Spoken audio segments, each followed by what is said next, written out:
A practical point that I want to go back to. You said like joy is about elements of like surprise, delight, laughter, and I know you were maybe just kind of like riffing on some words, but like what do you? No, those how, are real. That's, okay, that's what I okay, mean yeah. by that. Yeah. So like when I say so, Are there like more words like that you? those are the main ones. Yeah, to be okay. honest. But there are others because we all find joy in different things. Like I find joy in my children. Yeah, like totally, there's of things like course. that. But that's out of the relationship bucket. So one, very practically, creating moments of relational connection, Yeah. being intentional about that, invites joy. So yeah, when people are hanging out at the water cooler for 15 minutes, maybe even sometimes 30 minutes, maybe we don't interrupt that all the time. Yeah. Now, if it's consistent, it's excuses, it's all that stuff, then it becomes something different. But if there's a moment in the day where one time you see employees laugh a little longer at lunch or take an extra 15 minutes for stronger connection, Yeah. the result of that actually is they experience joy, which results in higher creativity, higher productivity. Well, and it's the mindset shift of like if you're like their boss or their leader or whatnot, seeing that, and obviously, like you said, if it's a regular occurrence and it's like that's something different. But if you see it, then you don't view it as in productivity. You view it as like that's part of productivity. Exactly. And same thing with you going for happy hour. Like that brings joy to your customers. It brings joy to you. And even if it's a hard extra thing, right? It's like, but you'll find joy in that connection. So that relational aspect, the surprise and delight thing is a big piece of joy. When you can, so comedy often comes from surprise, right? When you say like it's one of the rules of comedy is called rule of threes, where you say two things they expect and then the third thing is something they don't. So you say, today we're going to do sit-ups, push-ups, and we're going to, and then you throw a third thing in there that's nothing that they wouldn't expect.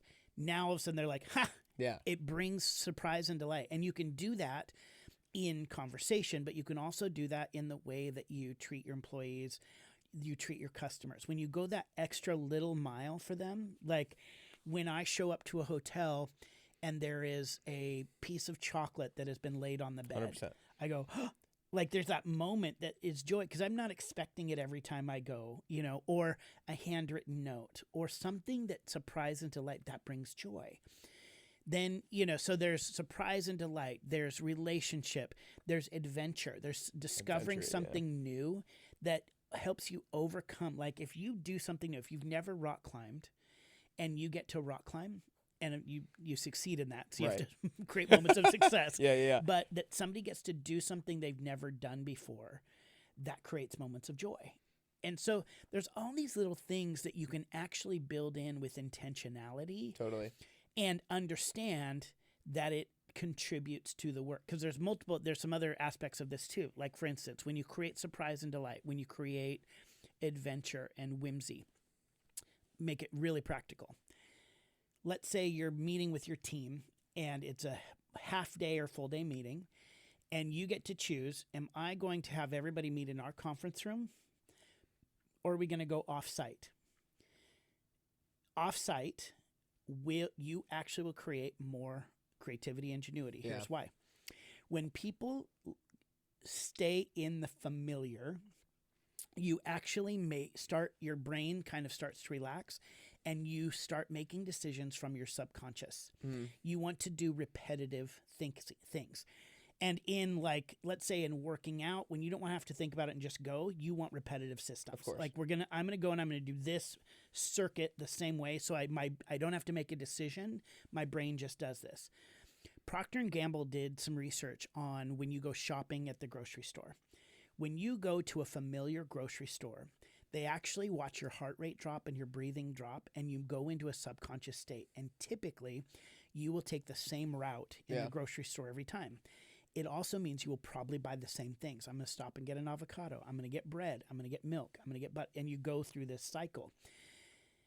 What they found is if you put a display at the front that highlights a sale, so Pepsi is on sale, Doritos are on sale, that's not to highlight the product. That's to wake you up. It's to wake you up to go, oh, wait, maybe I do need something to drink that I wasn't normally going to buy. To change your habit and a you little bit. actually change your actions based on your being awake. It's the same principle when you if you drive familiar routes, like you're coming from work to home and you meant to stop by the grocery store on the way home, but all of a sudden you wake up in your driveway. Right. Have you ever done that? Oh, of course. It's because it's familiar. So when you keep yourself in the familiar, you make familiar choices. Your brain actually doesn't want to have to make new choices.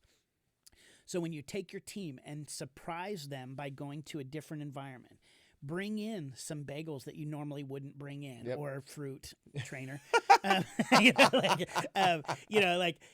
Bring in something that is unique to them, or just like have a piece of chocolate waiting for them, or something, a bar that's different. What you're actually doing in that moment is you're waking up their brain. So then the next 2 hours of your meeting, they will be more creative. They will make new decisions. If you do it in your office, they're like checking their email. They're going to the bathroom because they know where it is. They don't have to think about anything.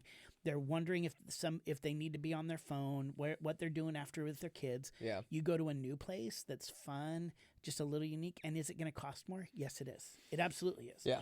But when you invite that joy into the space, you actually create more productivity. Right. So one of the other things I do is I work with people on how to deliver the product and service. So the first thing is understand your own point of view and how you want to lead. The second thing is how do you show up in messaging and leadership as a guide. And then the third thing is I work with Will Guidara on unreasonable hospitality.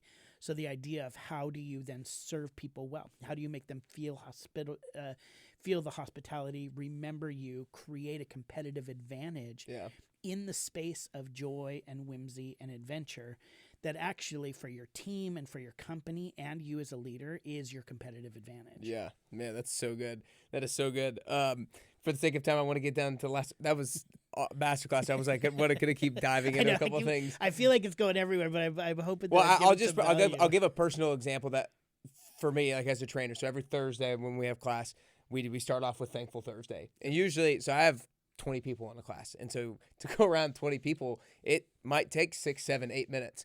And there are times when I'm programming the workouts and creating the workouts, I'm like, man, it would be really nice to have this 6, 7, 8 minutes back so we could get more done. But then I have to remind myself, like, is the 6, 7, 8 minutes that we do for Thankful Thursday, is it the best use of time? And I'm like, yes, it is. Well, that's another thing, like one of the things I forgot to mention is gratitude journals, right? Like we know that people talk about gratitude journals, but what that actually is it's focusing your mind on moments of joy. Yeah. That's actually what you're doing. The gratefulness brings joy. So having a Grateful Thursday is actually part of the work. And what it allows people to do, it changes their mindset. Again, if they're going to be stressed and tired and exhausted, that moment, and even if you close out with, hey, be grateful the rest of the week, what you're doing is their body now actually recovers faster from the workout after that because of that joy. That's awesome. That's awesome. Well, and it creates relationship connection too, because you get to hear what everybody else is thankful for. Yeah, and 100%. You know more about people. That's great. That's great. If you don't mind, I want to get back to the point in the beginning that you made. You got married in October. Yes. Congrats. Then you became a dad basically immediately upon losing your dad. In terms of becoming a dad, you one kid or multiple kids? 4, 2 are in college. Yeah, 2 live with us. So what ages? 21, 20, 17, and 8. Wow, holy smokes! Yeah. Oh my gosh. Okay, so what do you feel like has been, I guess, the biggest thing that you've learned about parenting over the last year? There's so many. I guess geez Louise. I mean, how did you? Let's. I'll make it a more specific question. How did you navigate, or how did you battle? Which I would assume might be a very, something that you think a lot about. Of this isn't my kid. Yeah. How do I be their dad while not trying to like overstep my bounds? Yeah, especially with the 8-year-old who right. I've